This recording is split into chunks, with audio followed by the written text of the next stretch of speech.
आज म पालङ सागको सब्जी बनाउँछु। अब म यसलाई बाछबुछ गरेर रेडी गर्छु। मैले पालङ साग धोएर रेडी गरेँ। अब म पकाउँछु। अब मैले कराई बसाएँ, ग्यास जलाएर अब म तेल हाल्छु। तेल हालिसकेँ, कराईमा तातो हुँदैछ। अब म 5 फुरन हालेँ।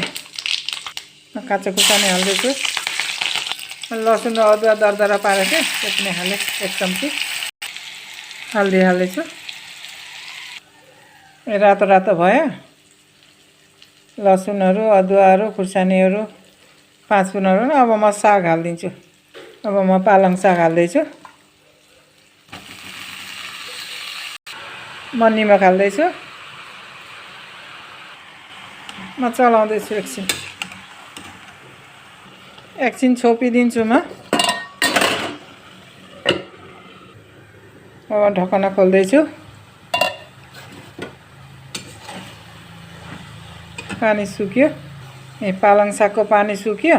अब म धनिया हाल्छु। धनिया हाल्दैछु।